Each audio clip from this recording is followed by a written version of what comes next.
Good evening, welcome to my channel. ये जो हमारा स्टेयरकेस है ये फोल्डिंग के ज़रिए हमने बनाया है। टेम्परेरी स्टेयरकेस है और इसको है ना बनाना बहुत ही ज़रूरी है, क्योंकि जब हमारा इसके फोल्डिंग पूरी लग जाती है तो लेबर ऊपर चढ़ने में बहुत दिक्कत होती है। और जब हमारा स्लैब की फोल्डिंग स्लैब तक हमारा लेवल कंप्लीट हो जाता है तो हमें इसके फोल्डिंग लगाकर हमें टेम्परेरी जीना बनाना चाहिए ताकि लेबर को आसानी रहे। आइए वीडियो को स्टार्ट करते हैं।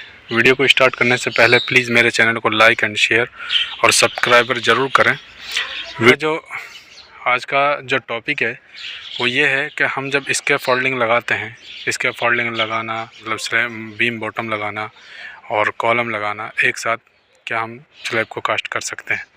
नंबर 1 प्रोसीजर है हमारा फोल्डिंग। सबसे पहले हम फोल्डिंग लगाएंगे। फोल्डिंग जो हमारा जो वर्टिकल में जो सीधा खड़ा होगा उसको बोलते हैं हम स्टैंडर्ड, और जो बीच में एक दूसरे में हमारा जो कनेक्ट होता है उसको बोलते हैं हम लेज़र। इसमें ना एक कप की तरह होती है जो चारों तरफ से हम इसको जाम कर देते हैं। चारों तरफ से जाम करने के बाद ये इसके फोल्डिंग हमारी अच्छी तरीके से लग जाती है। जो ऊपर हमारा लेवल के लिए अगर मान लो हमारा यू जैक लग रहा है एक साइड में और एक साइड में हमारी क्लैंप को जहाँ भी हम रोकेंगे वहाँ पर वो रुक जाएगा। क्लैंप मतलब उसको हम कस देते हैं। कसने के बाद जहाँ जैसे हमारा लेवल यहाँ पे है तो यहाँ पे जैसे कई बार जैसे यहाँ पर देखो ऊपर उधर की साइड में अगर मान लो एक साइड में यू जैक लग रहा है और एक साइड में हमारे क्लैंप लग रही, तो मतलब इसका मतलब है एक साइड से फोल्डिंग अप है और एक साइड से फोल्डिंग डाउन है। तो एक साइड से जो हमारी फोल्डिंग है यू जैक लगा के ये बराबर लेवल आ गई और एक साइड में हमने क्लैंप का यूज़ कर लिया। तो इस तरीके से हम इसके फोल्डिंग हम इसमें लगा देंगे। इसके फोल्डिंग लगाने के बाद हमारा जो हमारा टॉप लेवल है स्लैब का, जो हमारा लेवल है बीम बॉटम का, जो बीम बॉटम का जैसे बीम बॉटम है जो हमारा बीम आएगा जिस पे वो लेवल पे हमने पाइप जो एमएस तक हमारा लोड सही रहे और वो उसमें हमारा दिक्कत ना हो।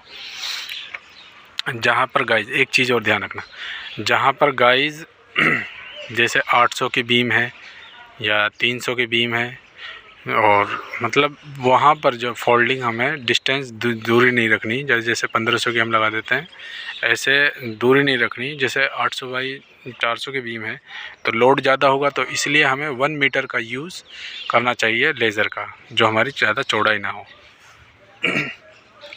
अब जब हमारी फोल्डिंग हमें जब लग जाती है उसके बाद में हम ऐसे करते हैं कि हम टेम्परेरी एक जीना बना देते हैं। जैसे आप देख सकते हैं इस तरीके से आउटर साइड में जब हमारी लेबर हमारी जब काम करेगी तो बार बार ऊपर चढ़ने में यानी मटेरियल को भी ऊपर पहुंचाएगी, फिर शटरिंग वगैरह जो कुछ है अंदर के बहुत दिक्कत होगी क्योंकि मटेरियल ऊपर जा नहीं सकता। तो इसलिए हम एक टेम्परेरी जीने को बना देते हैं इसके फोल्डिंग से, जो हमारा मटेरियल पूरा ऊपर चला जाए और काम भी हमारा आसान हो जाए। होगा हमारा इसके फोल्डिंग के बारे में। अब इसके फोल्डिंग के बारे में हमारा ये कंप्लीट हो गया। अब जब हमारा ऊपर का जो टॉप का हमारा जो स्लैब चलेगा तो हमारे जितने भी पहले बीम है जो इसके फोल्डिंग के ऊपर हमने जो पहले ही अपना लेवल दे रखा और उसके हिसाब से हमने उसमें एमएस पाइप हमने लगवा दिए। तो जहाँ हमारी जो बीम आ रही है पहले सबसे पहले उसका बीम बॉटम को हमको लगाना चाहिए। बीम बॉटम को लगाने के बाद फिर हमें साइड, फिर उसके बाद में हमारा जो स्लैब का जो शटरिंग है वो लगानी चाहिए। तो ये हमारा इसके फोल्डिंग के बाद जो प्रोसीजर है शटरिंग का वो इस तरीके से। अब देखो जब हम ऊपर की जब शटरिंग लगाएंगे यानी जब बीम बॉटम ऊपर का हम जब लगाएंगे तो कॉलम को पहले ही लेआउट कर लेना, ताकि शटरिंग अगर मान लो पूरी लग गई, शटरिंग लगने के बाद हमें पता चला कि कॉलम इधर आएगा, थोड़ा इधर होगा, शटरिंग इधर होगी, तो फिर ऊपर है ना पूरा काम ख़राब हो जाता है। तो इसलिए पहले कॉलम को लेआउट करें, सोल डाल के फिर उसमें हमें शटरिंग लगाना चाहिए बीम बॉटम की हर कॉलम के सामने। क्योंकि कॉलम टू कॉलम है, एक कॉलम यहाँ पे आ रहा है, देखो ये 3 कॉलम है। मान लो अगर एग्जांपल के तौर पर हमारा ये कॉलम यहाँ पे आ रहा है तो यहाँ वर्टिकल इसकी सीधाई देखो कहाँ आएगा, तो उसके हिसाब से उसको कवर छोड़ के फिर हम उसमें फोल्डिंग वो कॉलम के सरिये बांध देंगे। तो हर कॉलम की हमने लेआउट कर रखी है। लेआउट करने के बाद ही हमने ये ऊपर की शटरिंग लगाई है जो हमारा बीम बॉटम जो लगा है।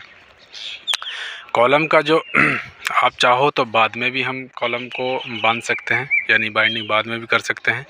वर्टिकल के जो सरिया खड़े होंगे वो बाद में भी कर सकते हैं, तब जब हमारे स्लैब की शटरिंग कंप्लीट हो जाए, जैसे ऊपर भी सरिया हमारा डले और नीचे भी हमारा। तो ये हमारा जो होते हैं उसके बाद में हम कॉलम लगाते हैं और फिर हम एक साथ हम उसको कास्ट करते हैं। तो कॉलम को गाइज एक चीज़ और एक इम्पोर्टेंट चीज़ मैं ये बता देता हूँ, हमें BBS आना चाहिए ताकि हमारा स्टील जो कटिंग जो लेंथ कटती है उसमें वेस्टेज ना हो। तो जैसे ये सरिया हमने काटा है, एग्ज़ाम्पल के तौर पर हमने जो ये सरिया काटा है अल्टरनेट पहले से ही हमने छोड़ रखा, जो नीचे से सरिया आ रहा तो उसकी लेंथ कितनी है और वहाँ पर L कितना आ रहा है, हमारा टॉप स्लैब कितना है। तो ये हमारा जैसे कॉलम जितना हमारा सही है तो जितना हमारा स्टील हमको चाहिए उतना हमें मिल जाता है। तो ये BBS के ज़रिए से हमें हेल्प हो जाता है। तो BBS सीखना बहुत ही ज़रूरी है, ना हो और स्टील भी हमारा वेस्ट ना हो और काम भी हमारा जल्दी हो। ये था इसका पैटर्न। अब मान लो अगर हमारा कॉलम ऊपर जाता तो हम L नहीं देते इसमें, जो वहाँ पे जो हमने लास्ट में L मोड रखे हैं तो उस तरीके से हम नहीं देते। हमारा कॉलम जब ऊपर ही नहीं जा रहा, ना ऊपर कुछ काम मतलब कुछ डल रहा, तो हम इसमें इसलिए हमने ये L मोड दिया। तो ये हो गया हमारा कॉलम का प्रोसेस। अब हमारी स्लैब की शटरिंग लग गई। स्लैब की शटरिंग लगने के बाद अलाइनमेंट का, जब स्लैब की शटरिंग लगाओ तो उसका अलाइनमेंट, जैसे बीम कोई इधर कोई आड़ी हो रही है, कोई तिरछी हो रही है, अलाइनमेंट सही नहीं है बीम का, पहले ही जब बॉटम को लगाएं तो लाइन डोरी से पहले कॉलम टू कॉलम, जैसे एक कॉलम ये है, ये वाला कॉलम है और एक वो कॉलम है, तो लाइन डोरी ज़रूर बांधें ताकि हमारे लाइन सीधी रहे और उसमें हमारी जो बीम है वो घूमे ना, यानी कि वो अलाइनमेंट उसका सही रहे। ऐसे ही चारों तरफ जो बीम आ रही है हमारी उसका है ना एक बार लाइन डोरी से ही बांधें, जो हमारा मतलब बीम बॉटम जो डलेगा। उसके बाद में आपके साइड हैं वो भी जो लाइन डोरी का यूज़ करते हैं। इसमें अलाइनमेंट का बहुत ध्यान रखना चाहिए। जब हमारी ये स्लैब ऊपर कंप्लीट हो जाएगी तब जैसे ये हमारा बीम बॉटम हो गया, बीम बॉटम के बाद साइड लगेगी, साइड के बाद हमारी शटरिंग लगेगी और शटरिंग लगने के बाद हम जो हमारी स्लैब की शटरिंग लगेगी उसके बाद में हमारा कॉलम का स्टील बांधने के बाद हमारी ये फिर इसमें हमारा सरिये कॉलम के सरिये खड़े होंगे, वर्टिकल सरिये खड़े होंगे।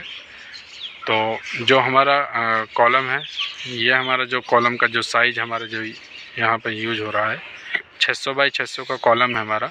2 रिंग इनर साइड में, 2 अंदर से 2 रिंग और 2 इनर साइड, यानी कि 4 रिंग छोटी वाली और 1 मास्टर रिंग। तो ये हमारी रिंग लग रही है। और उसके बाद में हमारा जब हमारी पूरी स्लैब कंप्लीट हो जाए, सरिया लग जाए, उसके बाद में हमें बीम जहाँ पे हैं वहाँ पर फोल्डिंग बेशक लगा दी हो, लेकिन है ना वहाँ पर सिकंजे, टाई रॉड और ये सारी चीज़ हमें लगाना बहुत ही ज़रूरी है। वाइब्रेटर हमारा जब चलता है तो वो उससे हमारी बीम को दिक्कत ना हो, दिक्कत ना हो, ताकि हमारी कंक्रीट बाहर ना जाए। तो और कॉलम के जैसे कवर करना, कॉलम की जब शटरिंग लगाते हैं, अलाइनमेंट जैसे वर्टिकल में हमारा सॉल से देखें हमारा वर्टिकल में कॉलम सही खड़ा है या नहीं खड़ा है, तो वो पूरे चेक करना चाहिए। जिस तरीके से हमें इसके फोल्डिंग और हमारा कॉलम है और जो हमारा प्रोसेस है वो इस तरीके से हमें करना चाहिए। अब आप देख सकते हैं कुछ इस तरीके से हमारी जब वो स्लैब दूसरी वाली दिखाई थी वो कुछ इस तरीके से बन जाएगी। जब हमारी कॉलम में देखो, हमारे कॉलम देखें, कॉलम में हमारी मतलब सपोर्ट वगैरह सारी चीज़ लगा दी, शटरिंग लगा दी, सारे कॉलम तैयार हैं और ये कास्टिंग के लिए अब रेडी है। सेम ऐसे ही हम उस तरीके से जिस तरीके से ये तैयार किए इसी तरीके से वो हम तैयार करेंगे और फिर हम दोनों को एक साथ कास्ट करेंगे। तो गाइस वीडियो को लाइक एंड शेयर और सब्सक्राइब ज़रूर करें। तो इस तरीके से हमारी ये इसमें फोल्डिंग, यूजेक और शिकंजे, टाई रॉड सब कंप्लीट।